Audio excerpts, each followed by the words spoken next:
Revelation chapter 14. The Lamb and the 144,000. Then I looked, and there before me was the Lamb, standing on Mount Zion, and with him 144,000 who had his name and his Father's name written on their foreheads. And I heard a sound from heaven like the roar of rushing water, and like a loud pearl thunder. The sound I heard was like that of harpists playing their harps. And they sang a new song before the throne and before the four living creatures and the elders. No one could learn the song except the 144,000 who had been redeemed from the earth. These are those who did not defile themselves with women, for they kept themselves pure. They follow the Lamb wherever he goes.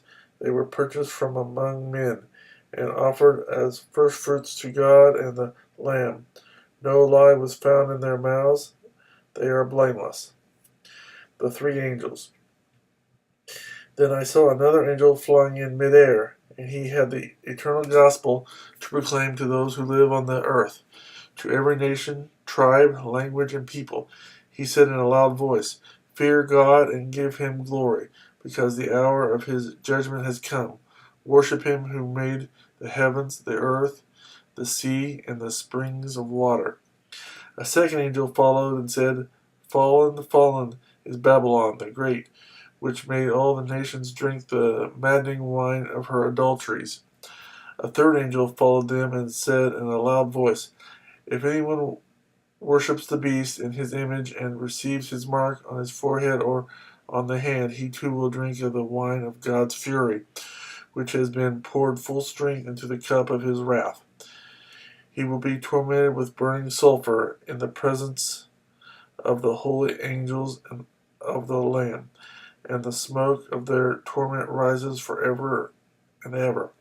There is no rest day or night for those who worship the beast and his image, or for anyone who receives the mark of his name.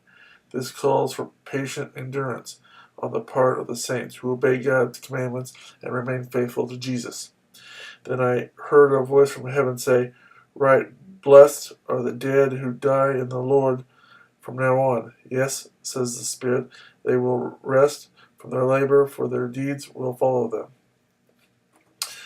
The harvest of the earth. I looked, and there before me was a white cloud, and seated on the cloud was one like a son of man, with a crown of gold on his head and a sharp sickle in his hand.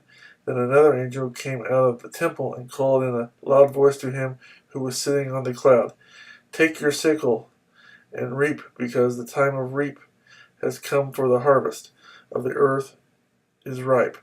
So he who was seated on the cloud swung his sickle over the earth, and the earth was harvested. Another angel came out of the temple in heaven, and he too had a sharp sickle. Still another angel who had charge of the fire came from the altar and called in a loud voice to him who had the sharp sickle, "Take your sharp sickle and gather the clusters of grapes from the earth's vine, because its grapes are ripe." The angel swung his sickle on the earth, gathered its grapes, and threw them into the great winepress of God's wrath. They were trampled in the winepress outside the city, and blood flowed out of the press, rising as high as the horses' bridles, for a distance of 1,600 stadia.